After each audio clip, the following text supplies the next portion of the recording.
اللہ رب العزت ارشاد فرما رہے ہیں، ان المنافقین یخادعون اللہ، بے شک منافق لوگ اللہ سے دھوکہ بازی کر رہے ہیں، وَهُوَ خَادِعُهُمْ، حالانکہ وہ انہیں دھوکہ دینے والا ہے، وَإِذَا قَامُوا إِلَى الصَّلَاةِ قَامُوا كُسَالَىٰ، اور جب وہ نماز کے لیے کھڑے ہوتے ہیں تو سست ہو کر کھڑے ہوتے ہیں، یُرَاءُونَ النَّاسَ، لوگوں کو دکھاوا کرتے ہیں، وَلَا يَذْكُرُونَ اللَّهَ إِلَّا قَلِيلًا، اور اللہ کو یاد نہیں کرتے مگر بہت کم۔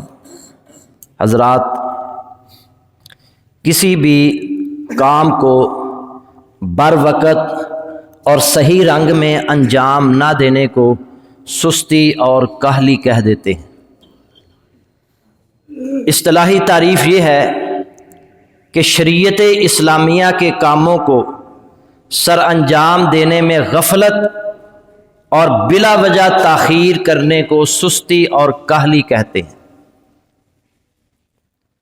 سستی اور کاہلی کے اسباب کیا ہیں؟ یہ کیوں پیدا ہوتی ہے؟ اس کے نقصانات کیا ہیں اور اس کا علاج کیا ہے؟ اس موضوع پر گفتگو کا سلسلہ جاری ہے۔ سستی پیدا کیوں ہوتی ہے؟ اللہ کے نبی صلی اللہ علیہ وسلم نے سبب بیان فرمایا، فجر کی نماز جو ہے اس کو نہ پڑھنا۔ جو فجر کی نماز باجماعت ادا کرتے ہیں وہ جب اٹھتے ہیں تو حشاش بشاش ہوتے ہیں اور خوش مزاج ہوتے ہیں، جبکہ جو فجر کی نماز باجماعت ادا نہیں کرتے وہ سارا دن سست رہتے ہیں اور بد مزاج ہوتے ہیں۔ یہ اللہ کے نبی صلی اللہ علیہ وسلم کا فرمان ہے۔ اسی طرح سستی کا سبب زیادہ کھانا بھی ہے۔ جو زیادہ کھاتے ہیں وہ بھی سست رہتے ہیں۔ سستی کا ایک سبب زیادہ سونا بھی ہے۔ جو زیادہ سوتے ہیں وہ بھی سست ہوتے ہیں۔ اسی طرح بہت سے لوگ نیکی کے کاموں میں محض اس لیے سستی کا مظاہرہ کرتے ہیں کہ ابھی بڑی عمر باقی ہے، بڑی زندگی ہے، بعد میں یہ کام کر لیں گے۔ یہ بھی سستی کا ایک سبب ہے۔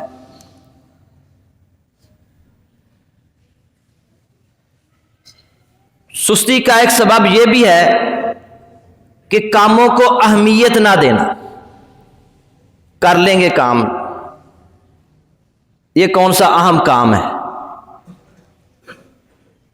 کاموں کو اہمیت نہ دینا بھی یہ سستی کی علامت ہے۔ اسی طرح نکمے لوگوں کی صحبت، جو سست رہتے ہیں، ان کی صحبت بھی انسان کو سست بنا دیتی ہے، نکما بنا دیتی ہے۔ اس لیے تعلق اور دوستی بھی ایسے لوگوں کے ساتھ ہونی چاہیے جو چست ہوں، ہوشیار ہوں، حشاش بشاش ہوں۔ اور وہ کون لوگ ہوتے ہیں؟ جو ایمان والے ہوتے ہیں، جو متقی لوگ ہوتے ہیں، وہ سست نہیں ہوتے۔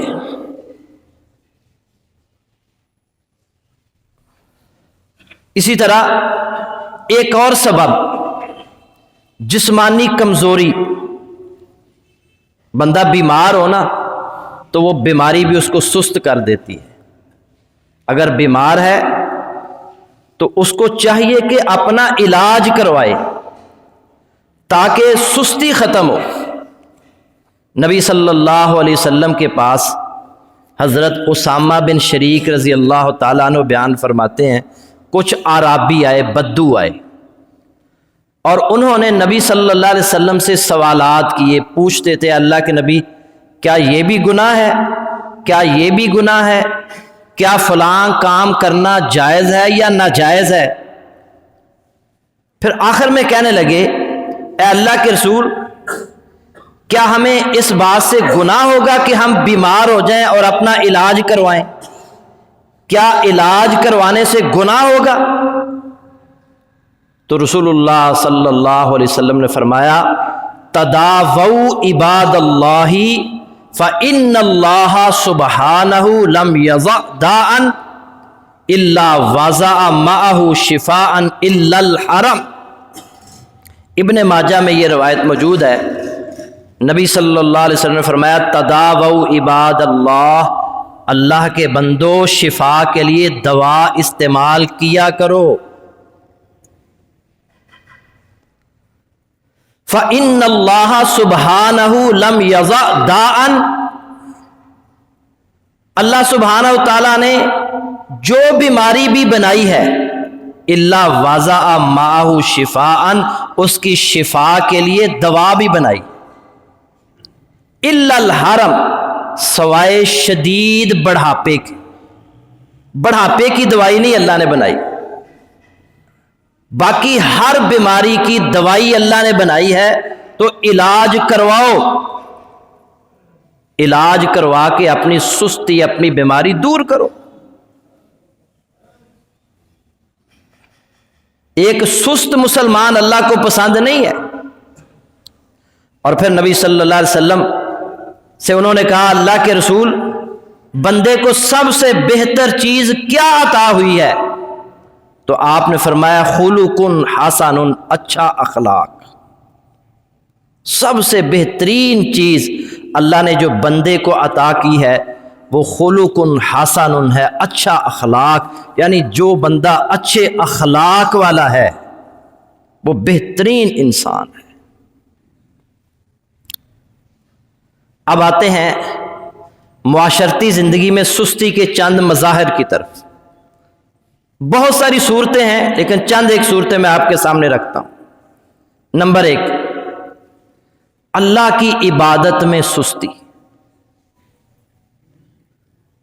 اللہ تعالیٰ نے انسانوں اور جنوں کو نا اپنی عبادت کے لیے پیدا کیا ہے۔ وَمَا خَلَقْتُ الْجِنَّ وَالْإِنسَ إِلَّا لِيَعْبُدُونَ، سورہ زاریات میں اللہ نے فرمایا میں نے جنوں اور انسانوں کو اپنی عبادت کے لیے پیدا کیا ہے۔ لوگ دنیاوی کاموں میں نا 8 گھنٹے 10 گھنٹے 12 گھنٹے 18 گھنٹے کام کرتے ہیں، تھکتے نہیں ہیں، بڑی محنت کرتے ہیں دنیاوی کاموں میں، لیکن 24 گھنٹوں میں نماز کے لیے 1 گھنٹہ نہیں نکال سکتے۔ 1 گھنٹہ،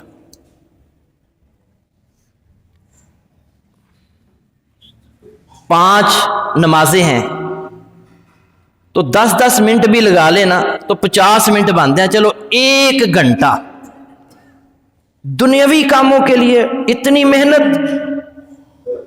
اور اللہ نے جس لیے انسان کو پیدا کیا ہے، عبادت کے لیے پیدا کیا ہے، اس کے لیے آپ کے پاس 1 گھنٹہ بھی نہیں ہے۔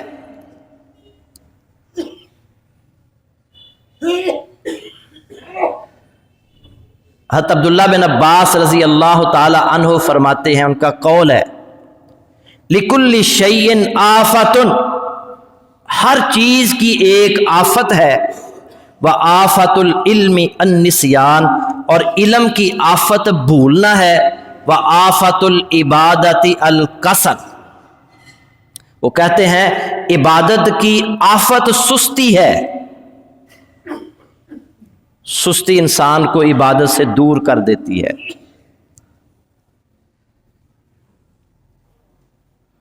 جمعہ پڑھنے کے لیے ماشاءاللہ آپ آ جاتے ہیں، بر وقت آتے ہیں، اللہ تعالیٰ آپ کو آپ کا یہ عمل قبول فرمائے۔ باقی نمازوں کے اندر بھی وقت پر آیا کریں۔ اسی طرح تاخیر سے نماز پڑھنا، بعض بندے نماز تو پڑھتے ہیں، اذان ہوتی ہے، اذان سن لی، پڑھ لیتے ہیں، پڑھ لیتے ہیں، تاخیر کرتے رہتے ہیں، تاخیر کرتے رہتے ہیں، اور پھر اٹھ کر 2-4 ٹکرے مار لیتے ہیں۔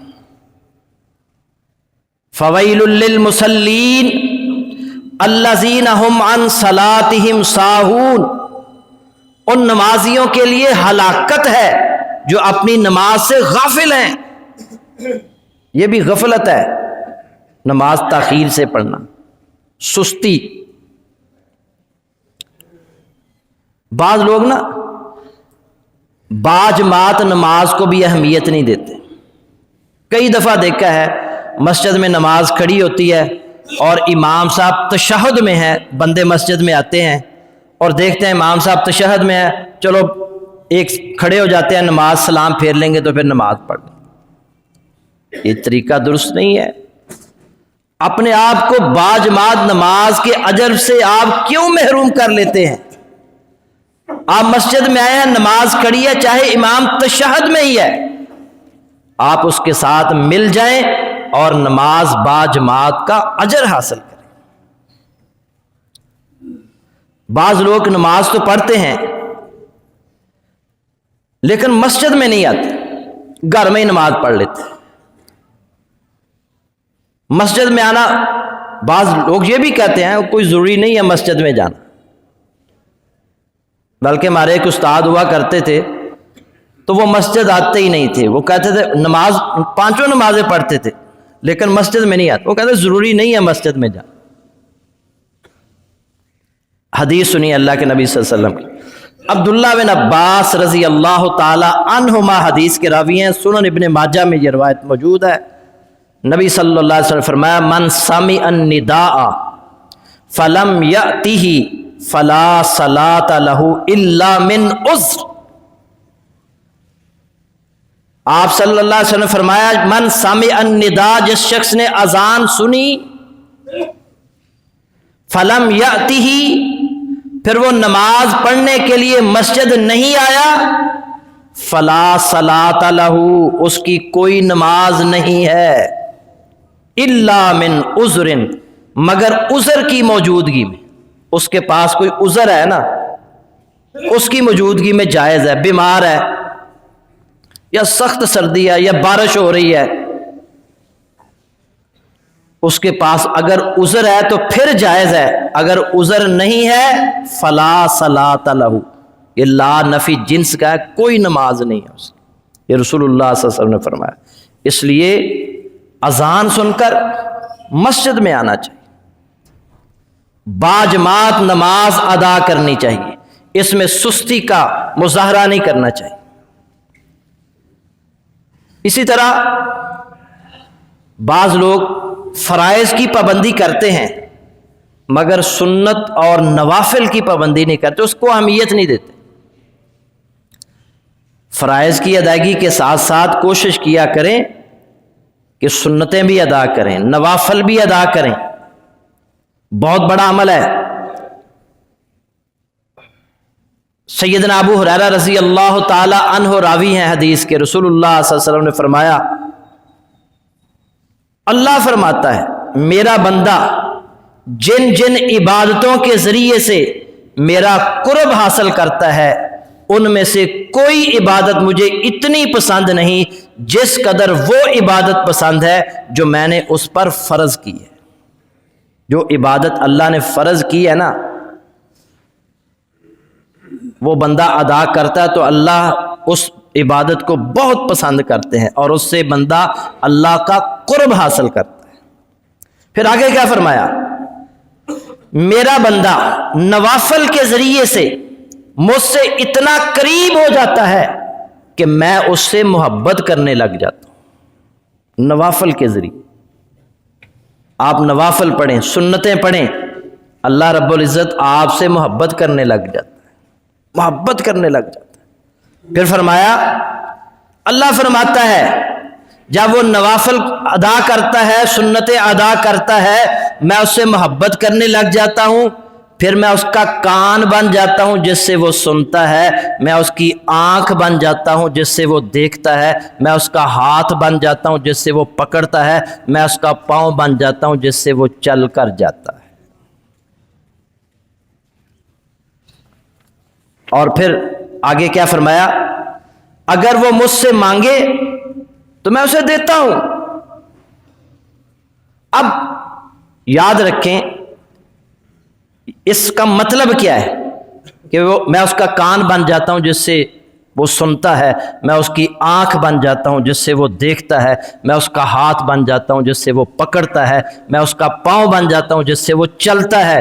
مطلب یہ ہے کہ وہ کان سے وہ سنتا ہے جس کا اللہ نے سننے کا حکم دیا ہے، آنکھوں سے وہ دیکھتا ہے جس کے دیکھنے کا اللہ نے حکم دیا ہے، ہاتھوں سے کسی پر ظلم و زیادتی نہیں کرتا، ہاتھوں کو روک لیتا ہے کہ اللہ نے یہ حرام کیا ہے، اللہ نے ظلم و زیادتی سے منع کیا ہے، اور پاؤں سے چل کر کسی برے کام کی طرف نہیں جاتا، اس کے پاؤں رک جاتے ہیں کہ اس راستے میں آگے برائی ہے، اس راستے میں آگے کھائی ہے، اس راستے میں آگے جہنم ہے۔ اس لیے فرائض کی ادائیگی کے ساتھ ساتھ نوافل بھی پڑھا کر۔ اسی طرح دعوت دین میں بھی ہم سستی کا مظاہرہ کرتے ہیں۔ 30 40 سال سے ہمارے تعلقات ہیں عیسائیوں کے ساتھ، ہمارے محلے دار، ہمارے دفتروں میں کام کرنے والے، لیکن ہم نے کبھی نہ زبان سے ان کو دعوت دی ہے، نہ ہی اپنے اخلاق اور کردار اور معاملات سے ان کو دعوت دی۔ دین کے معاملے میں ہم نے سمجھ لیا مولویوں کی ذمہ داری ہے، علماء کی یہ ذمہ داری ہے دین کی دعوت دینا۔ ہر شخص کی ذمہ داری ہے، ہر شخص کی۔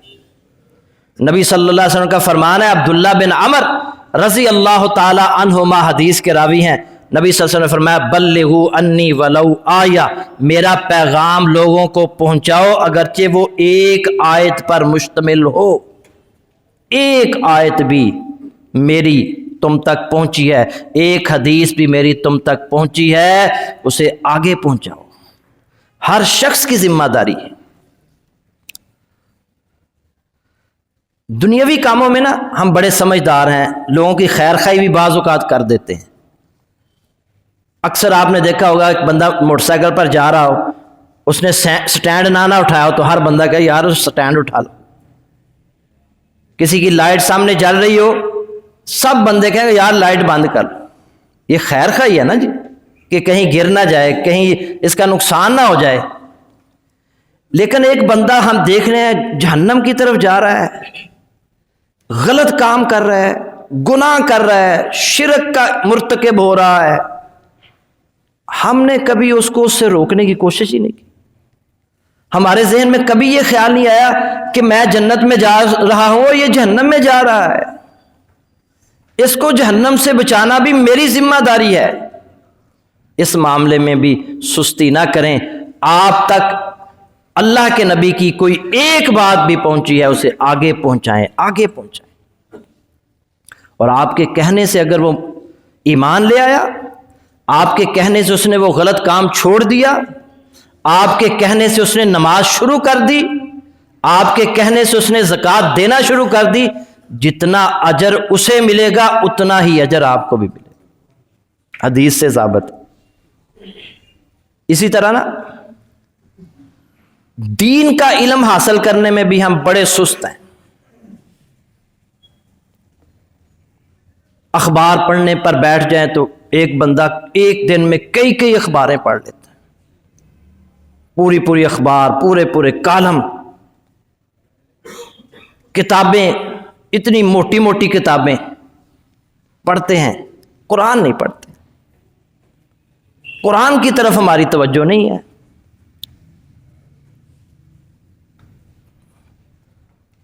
ہر شخص کی ذمہ داری ہے۔ نبی صلی اللہ علیہ وسلم نے فرمایا طالب العلم فریضۃ علی کل مسلم، ابن ماجہ کی حدیث ہے، علم حاصل کرنا ہر مسلمان پر فرض ہے۔ اتنا علم حاصل کرنا ضروری ہے جس سے پتہ چل جائے حلال کیا ہے، حرام کیا ہے، صحیح کیا ہے، غلط کیا ہے، توحید کیا ہے، شرک کیا ہے، کس چیز کے اللہ نے کرنے کا حکم دیا ہے، کس چیز سے اللہ نے منع فرمایا ہے۔ کم از کم اتنا علم حاصل کرنا ہر مرد اور عورت پر ضروری ہے۔ میں ایک جگہ کلاس پڑھاتا ہوں جہاں زیب بلاک، تو مجھے نہیں پتا تھا، میری کلاس میں نا 2-3 صحافی تھے اور ایک بہت بڑے صحافی تھے، انگریزی اخبار میں کالم نگار تھے۔ تو وہ پہلا سپارہ ہمارا مکمل ہوا تو تاثرات انہوں نے بیان کی، تو وہ رونے لگے اونچی اونچی، کہنے لگے ساری زندگی اتنی موٹی موٹی انگریزی کی کتابیں پڑھی ہیں لیکن قرآن نہیں پڑھا، اب آخری وقت ہے، فوت ہو چکے ہیں، اللہ تعالیٰ ان کی مغفرت فرمائے، لیکن آخری وقت میں وہ کہتے ہیں اللہ نے سبب بنا دیا، آپ نے یہاں کلاس شروع کی اور میرا اب قرآن کی طرف توجہ ہوئی ہے، جبکہ میں انتہائی بوڑھا ہو چکا ہوں، چلنے پھرنے کے قابل نہیں رہا، لیکن آخری وقت تک بیمار ہونے کے باوجود اپنے بیٹے کے سہارا لے کر وہ قرآن کی کلاس پڑھنے آئے گا۔ تو میں نے کہا کہ آپ پریشان کیوں؟ اللہ نے چلو آخری وقت میں آپ کو یہ سمجھ تو عطا کر دی کہ قرآن بھی بڑی اہم چیز ہے، قرآن کو بھی پڑھنا چاہیے۔ ہم بھی کتنا وقت ضائع کرتے ہیں اخبارات پڑھ۔ مجھے یاد ہے ڈاکٹر اشر انداوا صاحب، اللہ تعالیٰ ان کی مغفرت فرمائے، نہ اخبار پڑھتے تھے نہ کوئی اور چیز پڑھتے تھے۔ کئی دفعہ وہ ایک جماعت کے امیر بھی تھے، جماعت مجاہدین کے، اور اسی طرح بیت المال کے چیئرمین بھی تھے، تو بعض اوقات صحافی ان سے کوئی سوال کر لیتے، ان کو اس معاملے کا پتہ ہی نہیں ہوتا تھا، تو ہم نے کہا ڈاکٹر صاحب آپ کچھ اخبار پڑھ لیا کریں، تو کہنے لگے جی کسی بندے کی نا ڈیوٹی لگا دو، مجھے کٹنگ دے دیا کرے، تو میں نے ایک ساتھی کی ڈیوٹی لگائی، وہ اخبار کی کٹنگ ان تک پہنچا دیا کرتا تھا۔ چند دنوں کے بعد ڈاکٹر صاحب فون کر کے کہنے لگے یار چھوڑ دو، اتنی دیر 10-15 منٹ میں جو اخبار پڑھتا ہوں میں قرآن پڑھ لیا کروں۔ وہ مریض دیکھتے تھے اور یا قرآن پڑھتے تھے یا حدیث پڑھتے، اس کے علاوہ کوئی اور کتاب نہیں پڑھتے تھے۔ ہم سارا دن گزر جاتا ہے، قرآن کو ہاتھ نہیں لگاتے۔ حفاظ جنہوں نے قرآن حفظ کیا ہے، یاد کیا ہے، وہ قرآن نہیں پڑھتے۔ کتنی سستی ہے ہمارے اندر، فضول کاموں کے اندر ہم کتنا وقت ضائع کرتے ہیں، برباد کرتے ہیں، بیٹھے گپے لگاتے جائیں گے، 2-2 3-3 4-4 گھنٹے گپے لگائیں گے، موبائل پر جو ہے نا وہ گیمیں کھیلتے رہیں گے، قرآن نہیں پڑھیں گے۔ دین کا علم حاصل کریں، توجہ دیں دین کی طرف، اس معاملے کے اندر سستی چھوڑ دیں۔ اللہ تعالی ہمیں اس پر عمل کی توفیق عطا فرمائے۔ اگلا اور اس موضوع پر آخری جمعہ ہوگا، علاج کیا ہے، اس کے نقصانات اور علاج پر گفتگو ہوگی۔ اللہ تعالیٰ سے دعا ہے کہ اللہ تعالیٰ ہمیں چست بنائے اور سستی اور کہلی سے محفوظ رکھے۔ وآخر دعوانا الحمدللہ رب العالمین۔